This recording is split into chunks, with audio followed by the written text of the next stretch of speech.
En esta noche quisiera que siguiéramos considerando, siguiéramos pensando algunos asuntos de los que hemos hablado en el libro de Filipenses. La última vez quedamos en Filipenses en el versículo 30.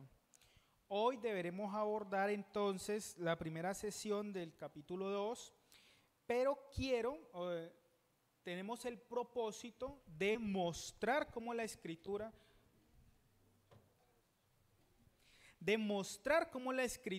es una y no, o de cambiar mejor la forma en la que nos relacionamos con la Escritura de pedacitos. Un pedacito de acá, otro pedacito de por allá, otro pedacito de por acá, un pedacito de 500 años atrás, otro pedacito. Vamos a tratar de mirar cómo la Escritura tiene sentido. Cómo esto es un mensaje que Pablo está enviando a una iglesia y cómo cuando usted pasa por el texto hace sentido. Que nosotros podamos decir, bueno, esto tiene sentido y que podamos sacarle provecho entonces a la Escritura. Pensando en eso, mis hermanos, hoy vamos a hacer una especie de recuento desde el versículo 27 y vamos a tratar de pasar al capítulo 2. ¿Para qué? Con el propósito de que entendamos cómo la Escritura es una, ¿sí? De hecho, la división que tienen en capítulos no aparece en el texto original y a veces puede sesgarnos el entendimiento. Entonces vamos a leer. Vamos a leer desde el verso 27. Hoy no vamos a leer todo el capítulo 1. Dice la Escritura: solamente que os comportéis como es digno del Evangelio de Cristo, para que, o sea que vaya a veros o que esté ausente, oiga de vosotros que estáis firmes en un mismo espíritu, combatiendo unánimes por la fe del Evangelio, y en nada intimidados por los que se oponen, que para ellos ciertamente es indicio de perdición, mas para vosotros de salvación, y esto de Dios, porque a vosotros os es concedido a causa de Cristo, no solo que creáis en Él, sino también que padezcáis por Él, teniendo el mismo conflicto que habéis visto en mí y ahora oís que hay en mí. Por tanto, si hay alguna consolación en Cristo, si algún consuelo de amor, si alguna comunión del Espíritu, si algún afecto entrañable, si alguna misericordia, completad mi gozo, sintiendo lo mismo, teniendo el mismo amor, unánimes, sintiendo una misma cosa. Nada hagáis por contienda o por vanagloria, antes bien con humildad, estimando cada uno a los demás como superiores a él mismo, no mirando cada uno lo suyo propio, sino cada cual también por lo de los otros. Haya pues en vosotros este sentir que hubo también en Cristo Jesús, el cual siendo en forma de Dios no escatimó el ser igual a Dios como cosa que aferrarse, sino que se despojó a sí mismo, tomando forma de siervo, hecho semejante a los hombres, y estando en la condición de hombre, se humilló a sí mismo, haciéndose obediente hasta la muerte y muerte de cruz. Por lo cual Dios también le exaltó hasta lo sumo y le dio un nombre que es sobre todo nombre, para que en el nombre de Jesús se doble toda rodilla de los que están en los cielos y en la tierra y debajo de la tierra, y toda lengua confiese que Jesucristo es el Señor, para gloria de Dios Padre. Vamos a dar la lectura hasta ahí. Padre, en esta noche nos presentamos delante de ti como iglesia, como la iglesia que fue redimida, que fue rescatada, que fue comprada por el sacrificio perfecto de tu Hijo, nuestro Señor Jesús, y por el cual, hablando del sacrificio, mereces tú, Padre, toda gloria a Dios.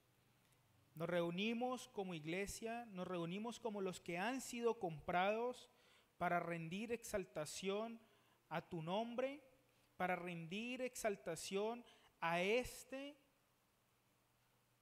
del que tú, Padre, declaras su señorío. Nos reunimos, Padre, a considerar, Señor, el sacrificio de este a quien tú le has dado un nombre sobre todo nombre. Nos reunimos, Padre, con el único propósito de que la iglesia de Cristo sea formada a su medida, de que nuestro entendimiento sea regenerado, de que nuestro corazón, como hemos aprendido, se sintonice con el tuyo, Padre, porque sabemos que esto solo puede pasar a través de las Escrituras, Dios. Padre, delante de ti, Dios, rogamos que este espacio sea un espacio de bendición para que tu reino sea establecido, para que la idea de Cristo como Señor se afiance en nuestro corazón, para que la unidad de la iglesia sea un testimonio fiel de este Cristo Redentor que nos salvó. Padre, nos reunimos con el propósito de que nuestro entendimiento sea regenerado para tu gloria, Dios. Padre, te ruego en esta noche, Señor, que permitas corazones dispuestos, atentos. Te ruego, Padre, que guardes mi corazón y guardes mis pensamientos. Te ruego, Dios, por el puro amor, o por puro amor mejor, a esta iglesia local, que el Espíritu Santo guíe lo que se dice. Padre, reconocemos como iglesia y de manera personal las limitaciones intelectuales, las limitaciones espirituales y el pecado que hay en mi vida. Damos gracias, Señor, porque estas condiciones nos permiten ver cómo es la pura obra de Cristo y el Espíritu Santo quien enseña. Te rogamos, Señor, guardes el corazón de la iglesia y este espacio sea de provecho, sea de bendición para nuestras vidas. Rogamos que el nombre de Cristo y que tu nombre, Padre, sean glorificados por nuestro testimonio. Estas cosas, Señor, te las pido creyéndolo en el nombre de tu Hijo, nuestro Señor Jesús. Amén. Bueno, mis hermanos, del verso 27 al 30, digamos que lo tenemos un poco más fácil, porque ya lo habíamos visto en la ocasión anterior. Dice la Escritura, versículo 27, solamente que os comportéis como es digno del Evangelio de Cristo, para que, o sea que vaya a veros, o que esté ausente, oiga de vosotros que estáis firmes en un mismo espíritu, combatiendo unánimes por la fe del Evangelio. Y digamos, mis hermanos, que la iglesia, por lo que hemos visto, se enfrenta a ataques que vienen de afuera, pero también la iglesia está enfrentando una tensión interna, ¿cierto? Y habíamos visto, nos habíamos adelantado un poquito, habíamos hecho trampa a ver el conflicto de Bodia, pero hasta aquí no lo tenemos, y lo que vemos es que la iglesia está expuesta a asuntos de afuera, ¿sí? Pero también había un problema interno de la iglesia. Y mis hermanos, aunque Pablo escribe a los filipenses, como siempre lo hacemos, la exhortación que va a hacer Pablo a vivir de manera digna del Evangelio, cultivar la unidad y formar en nosotros la mente de Cristo, son exhortaciones que tienen ¿qué? ¿Cuál es la palabra? Que comienza por vi y termina en gencia. Vigencia, muy bien, hermana. Entonces, aunque la carta se escribió hace mucho tiempo y está hablando de una situación especial, tiene total vigencia para nosotros. Y lo que quiero, mi objetivo en esta noche es que podamos ver que Pablo no está escribiendo cosas por escribir ni escribiendo de manera desordenada, sino que podamos ver que Pablo va a conectar 4 cosas. Del 1:27 al 2:11 va a conectar 4 cosas que son vida digna del Evangelio, la unidad de la iglesia. El siguiente punto, no encontré otra palabra para usarlo, pero lo definí como la humildad espiritual. ¿Qué pasa con la humildad? La humildad a veces suena como muy moral, muy de hacer cosas bien, y no se refiere a eso. Pero vamos a dejarlo así, humildad. Y lo último que Pablo va a decir en esta sección es Cristo como modelo supremo de estas cosas.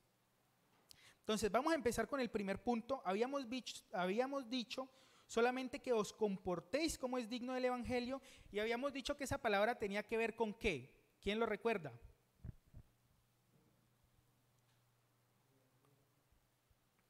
¿Quién dijo? Bien, bien. Tenía que ver con la ciudadanía. Habíamos dicho que los filipenses eran una colonia romana y estaban orgullosos de eso. Y entonces Pablo aquí les dice, compórtese como es digno, compórtese como un ciudadano.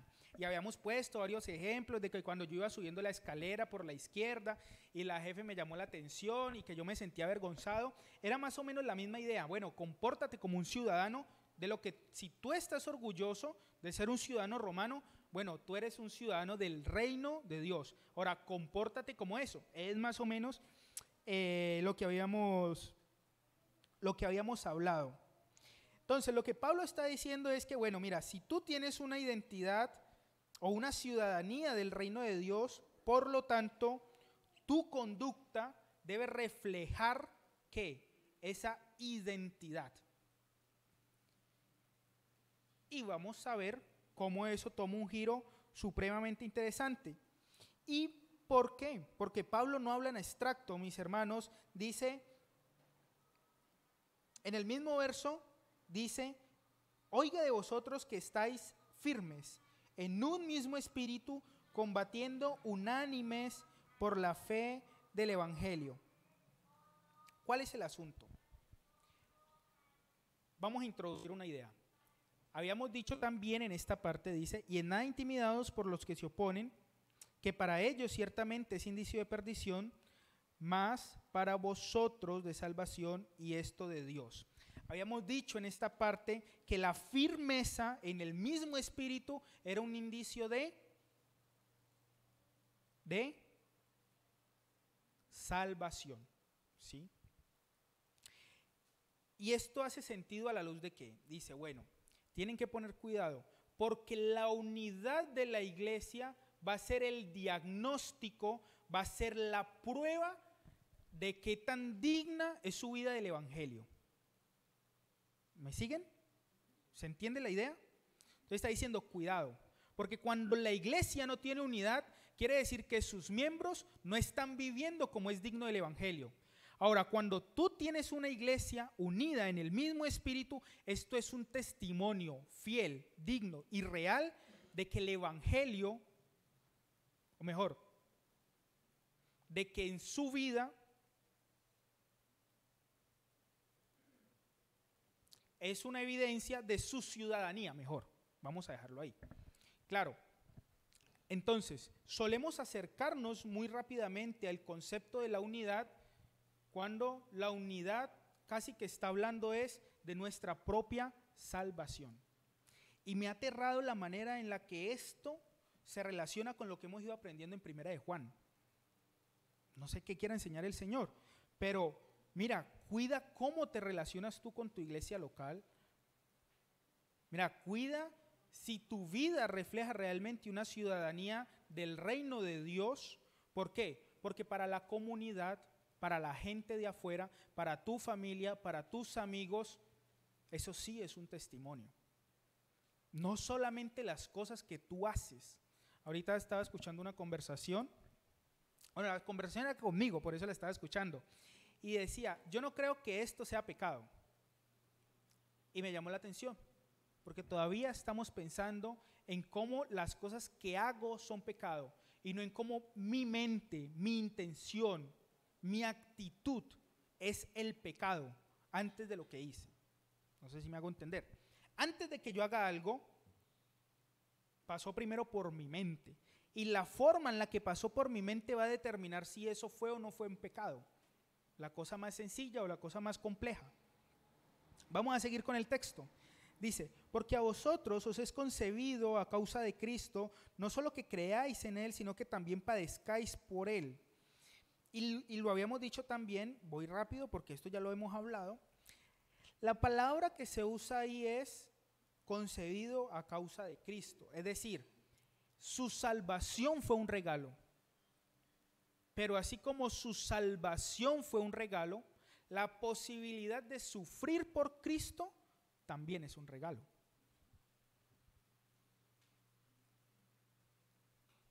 Y esto es supremamente chocante, porque cuando la dificultad viene a nuestra vida, la prueba que llamamos, se considera de todo. Se considera un error, se considera de Señor, ¿por qué yo? ¿Qué es lo que está pasando? ¿Qué hice mal? Y ojalá pudiéramos hablar de esto en otro momento, pero eso ocurre porque nuestra idea de éxito está asociada con nuestra idea de comunión. Y creemos que cuando soy exitoso es porque tengo comunión. O el Señor nos dé la oportunidad de revisar que el Señor separa estos dos conceptos desde su trato con el pueblo. Pero mi punto con esto es que cuando empezamos a entender que el padecimiento por Cristo es un regalo del Padre, bueno, cambia la forma en la que yo afronto ese padecimiento. Cuando yo empiezo a entender que esta dificultad no viene porque, ay, si mi vecino no fuera tan como dice mi tío, ¿sí? Si tú no hubieras hecho, si tú no hubieras dicho, si tú no hubieras dejado prendido el bombillo, ¿sí?, no hubiera llegado tan caro el recibo. No, cuando yo entiendo que el Padre tiene el control de todas las cosas que ocurren y que todas estas tienen un propósito en mi vida, bueno, es más fácil recibirlo como un regalo. Ahorita, esta semana, me han pegado 3 machetazos así, de que el impuesto, qué tal cosa, sí. Y yo digo, bueno, ¿qué está pasando en mi vida? ¿Qué es lo que el Señor quiere mostrarme? ¿Sí? ¿Por qué? Porque nada se ha escapado del control del Señor. Ayer venía de Tuluá, me hicieron un comparendo porque el pico y placa cambió la semana pasada y yo recién me enteré. Entonces él me dijo, ay, hasta el viernes estuvimos haciendo pedagógicos, hoy ya empezamos a sancionar. Eran las 6:40, faltaban 20 minutos para las 7. Eso no fue un error, ¿sí? El guarda tampoco tiene la culpa. O yo, ¿por qué soy tan desprevenido? O tú, ¿por qué no revisaste el pico y placa antes? No, mis hermanos, el Señor tiene el control de todas las cosas. Y cuando yo empiezo a entender que el Señor tiene un trato conmigo permanente, bueno, yo empiezo a relacionarme diferente con las cosas. Y vamos a ver, y quiero conectarlo desde ya, cómo este sufrimiento es un regalo porque es una posibilidad de dar gloria al Padre. Y lo vamos a ver en el versículo 10 y 11 cuando se muestra la exaltación de Cristo. Cómo el sufrimiento termina en exaltación para el Padre y cómo nuestro propósito, para gloria mía los he creado, los formé y los hice, es dar gloria al Padre. Y cómo este sufrimiento es un regalo porque es una oportunidad para satisfacer al Padre. ¿Sí? Dice, versículo 1 del capítulo 2, por tanto. Cuando vemos un por tanto es una conexión, ¿cierto? Entonces, la idea de la unidad de la que viene hablando Pablo se va a conectar de alguna forma con esto que él sigue diciendo. ¿Y qué es lo que dice? Por lo tanto, si hay alguna consolación en Cristo, si hay algún consuelo de amor, si alguna comunión del Espíritu, si algún afecto entrañable, si alguna misericordia, Pablo no está cuestionando que estas cosas existen. Pablo lo que está haciendo es tomando cosas que ellos saben que existen y que son una realidad en su vida para decirles, mira, como todas estas cosas se dan, como hay consolación en Cristo, como hay consuelo de amor, como hay comunión del Espíritu, como hay afecto entrañable, como hay misericordia, ustedes completen mi gozo. Y aquí vamos a ver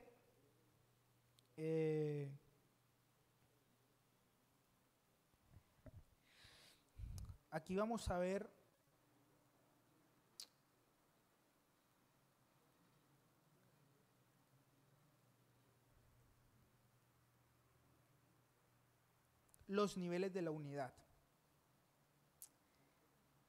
Pablo introduce la conexión del capítulo 1, que ya lo hicimos, y ahora, a partir de acá, Pablo va a empezar a mostrar cómo se ve eso en la práctica. bueno, la unidad es muy bonita y suena muy chévere, todos juntos y resistimos y bueno, pero mira, esto en la práctica pasa de esta forma. ¿Qué está pasando? Pablo está diciendo, hay un mandamiento que es la unidad. Dice, solamente que os comportéis como es digno del evangelio. ¿Y qué es lo digno del evangelio? Dice, oiga de vosotros que estáis firmes en un mismo espíritu, combatiendo unánimes por la fe del evangelio. Ahora Pablo está diciendo la manera en la que se va a cumplir esa cosa. No solo, vaya tráigame agua, sino te está diciendo, ve por el agua que está detrás del carro de Chavarriaga y coja ese balde que hay ahí. Entonces, ya vimos el mandamiento, vamos a ver la forma en la que se cumple el mandamiento.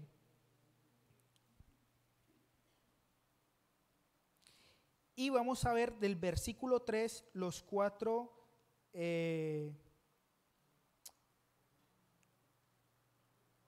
niveles de unidad del versículo 2. Dice, completad mi gozo.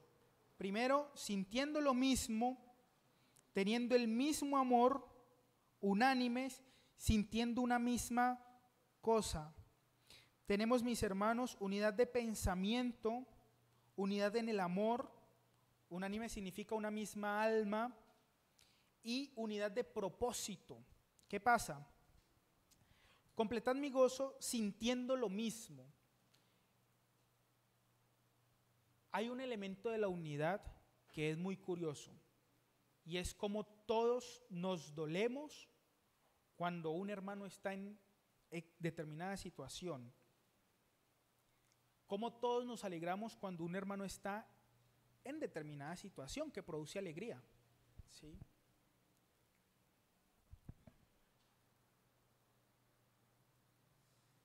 Ese es el primer nivel de sentimiento. Versículo 2, teniendo el mismo amor, dice la Escritura. Teniendo la misma alma, pensando de la misma forma, y no es que la Escritura repita, al último dice sintiendo una misma cosa, sino que aquí apunta a esa desear lo mismo. Por eso la palabra que usé fue propósito. Es decir, no solamente la iglesia debe estar unida junta aquí en el mismo recinto, no solamente la iglesia se alegra cuando la hermana está contenta o le ocurren cosas buenas, no solamente se duele cuando tiene que dolerse, sino que la iglesia trabaja junta. Por eso arriba nos habla de combatir junta. Reman en el mismo sentido, trabajan por lo mismo, piensan de la misma forma. No quiere decir que la iglesia, bueno, vamos a deliberar aquí, ¿quiénes quieren esto? ¿Quiénes quieren lo otro? No, la iglesia tiene el mismo objetivo. ¿Cuál es el objetivo? ¿Qué dice el capítulo 1?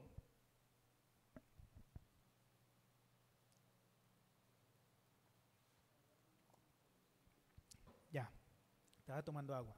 El capítulo 1 habla de la comunión entre ellos y habla de cómo se extiende el reino, cómo se presenta el evangelio, que era lo que habíamos dicho, lo que habíamos hablado de que aquel que comenzó en vosotros la buena obra la perfeccionará, la terminará.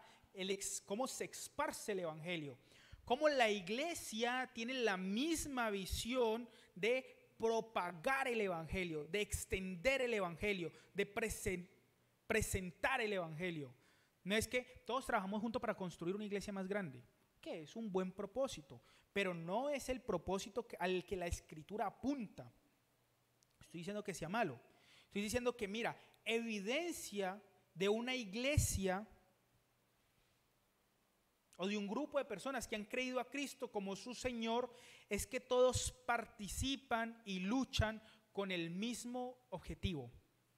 Entonces el hermano no encuentra problema para llevar las sillas a la reunión de oración en el carro.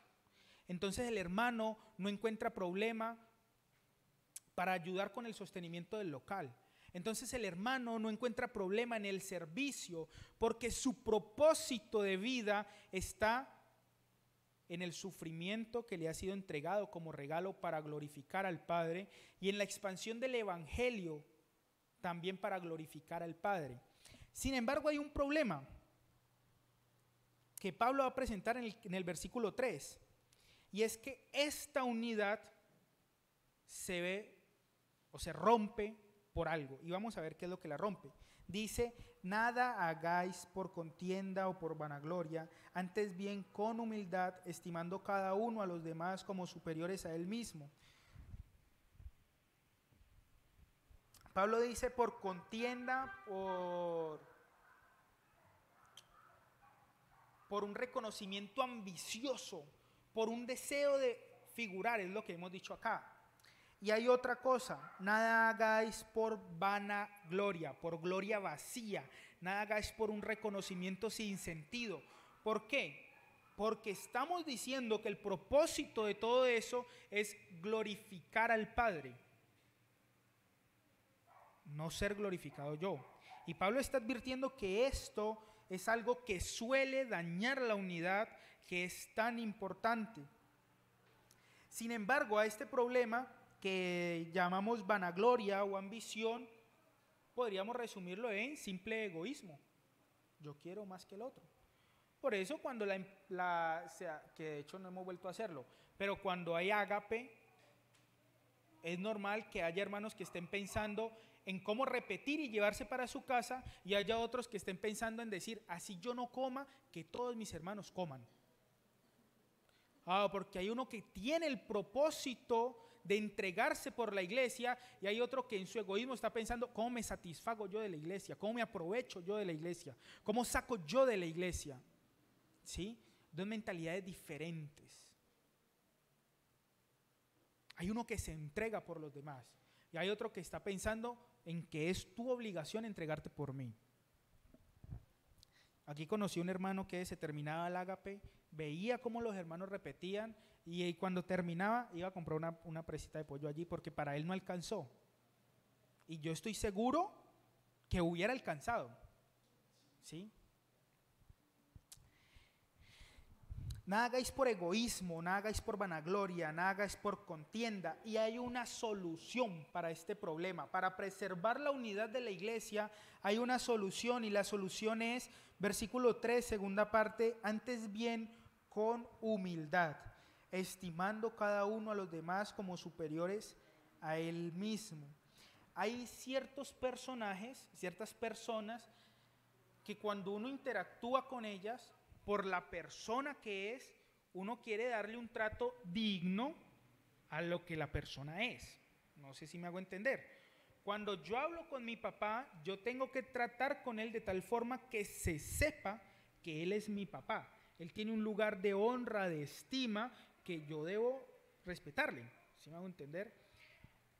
Cuando hacen estos almuerzos en la oficina y llega el jefe, el señor se sienta y cuenta unos chistes terribles.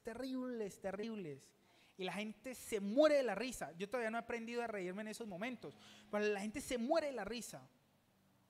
¿Por qué? Porque lo estiman como superior y quieren ganarse su favor. ¿Sí?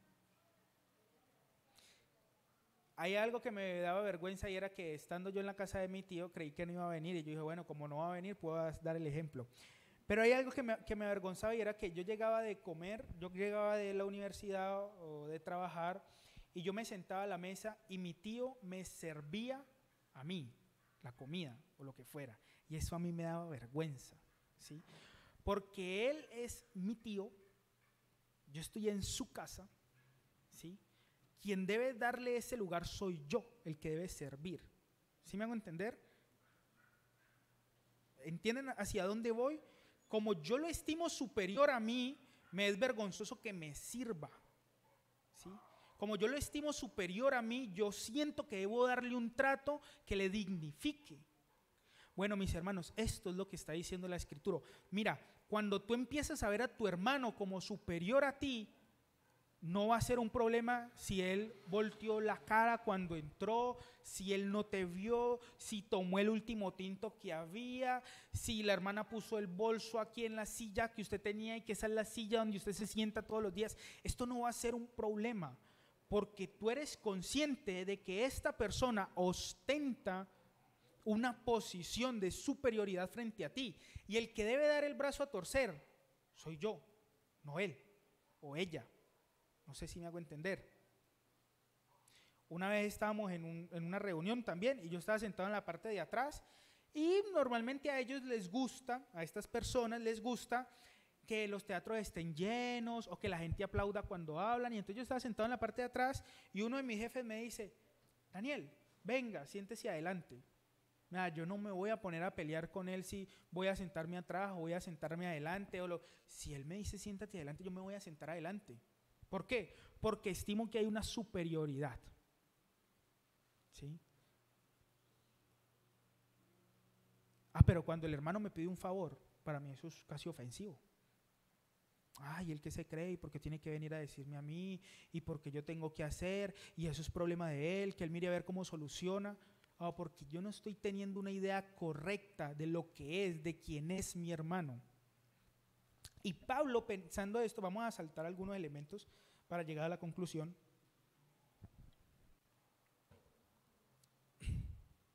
Versículo 5, no mirando cada uno por lo suyo propio, sino cada cual también por lo de los otros. Y aquí da un ejemplo. Hablando de esto, de quien ve superior al otro y de quien le sirve, de quien se entrega, de quien no ve lo que yo quiero, sino que ve la necesidad del otro y la suple, dice: haya pues en vosotros este mismo sentir, esta misma actitud, esta misma mentalidad que hubo también en Cristo Jesús, el cual, siendo en forma de Dios, no estimó el ser igual a Dios como cosa que aferrarse, sino que se despojó a sí mismo, tomando forma de siervo, hecho semejante a los hombres, y estando en la condición de hombre, se humilló a sí mismo, haciéndose obediente hasta la muerte y muerte de cruz. Es decir, para cerrar esta idea, está diciendo: mira, ¿tú quién eres?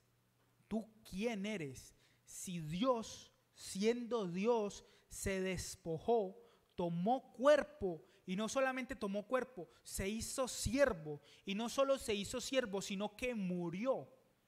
¿Tú quién eres?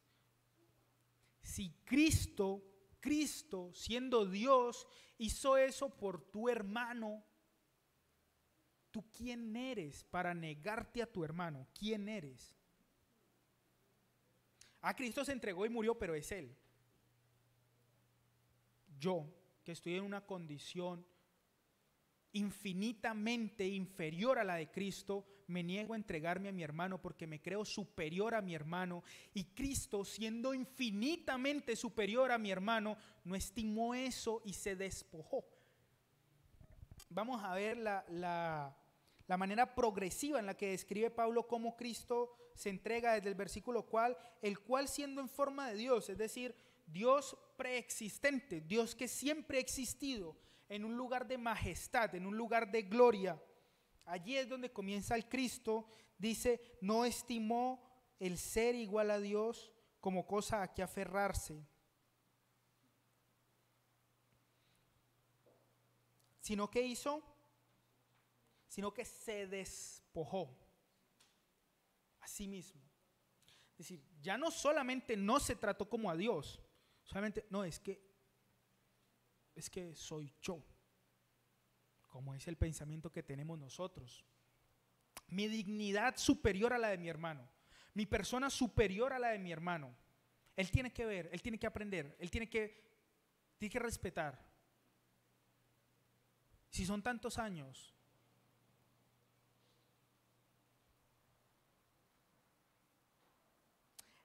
a esto se le conoce como la kenosis. Se vació el Cristo. ¿Y cómo nos cuesta a nosotros? El Cristo teniéndolo todo, todo, todo. Hay un canto que dice: glorias magníficas Él dejó. Todo se vació por nosotros. Y nosotros teniendo tan poco,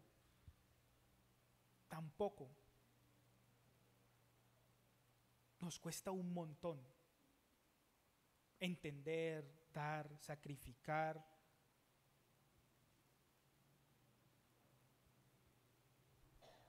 Y lo último, tomó forma de siervo.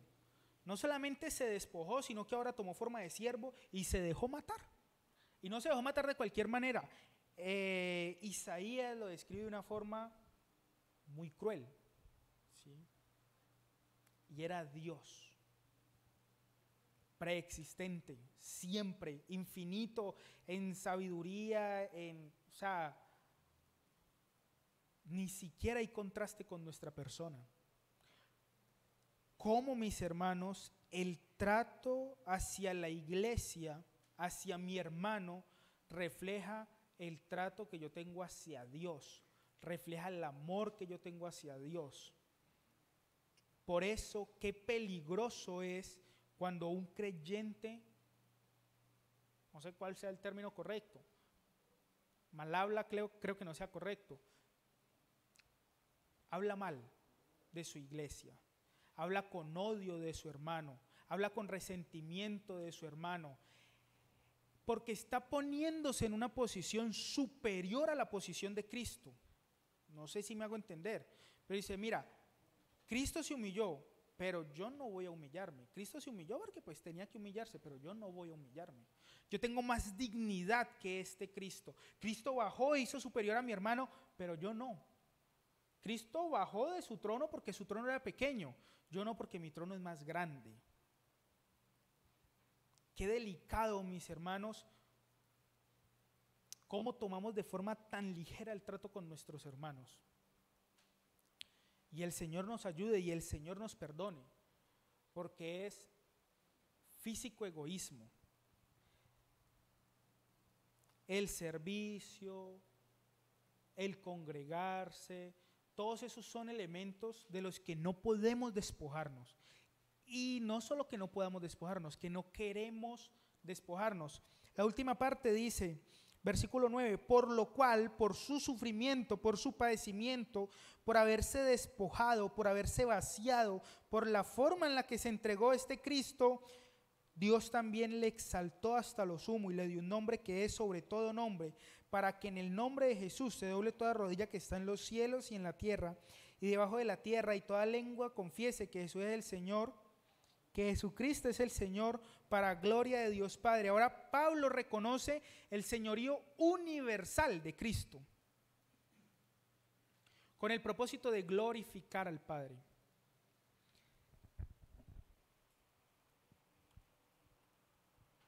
No sé cómo expresar esta idea, pero Cristo no necesitaba el favor del Padre.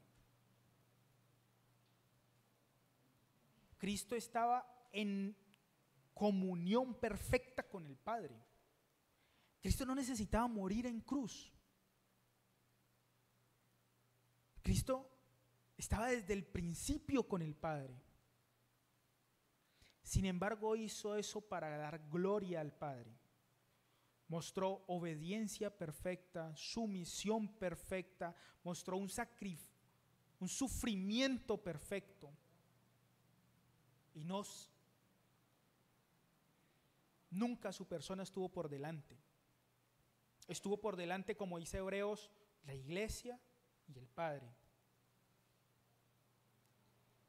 Y nosotros que sí necesitábamos restablecer nuestra comunión con el Padre, nosotros que sí estábamos apartados del Padre, nosotros que sí teníamos pecado, actuamos como si fuésemos sacros, inmaculados, por allá altísimos, imposibles de alcanzar.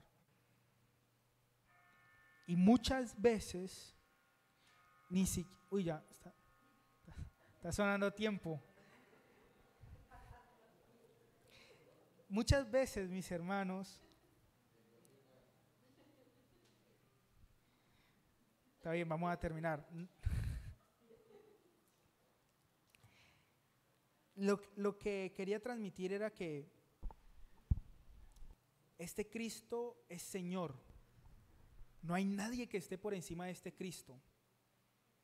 Y como nosotros, a pesar de haber dicho reconocer su señorío, actuamos como si no fuera Señor en nuestra vida, como si Él no se hubiera entregado, o no sé por qué creemos que si mi Señor lo hizo, mi Maestro lo hizo, yo no tengo por qué hacerlo. Yo no tengo por qué dar, no tengo por qué entregar, no tengo por qué sufrir, no tengo por qué trabajar. Cuidado, porque esta, como dice la Escritura, puede ser una evidencia de perdición. No es solamente, yo no peleo con nadie en la iglesia, ya. No, mira todo el despliegue que hizo Cristo para reconciliarnos.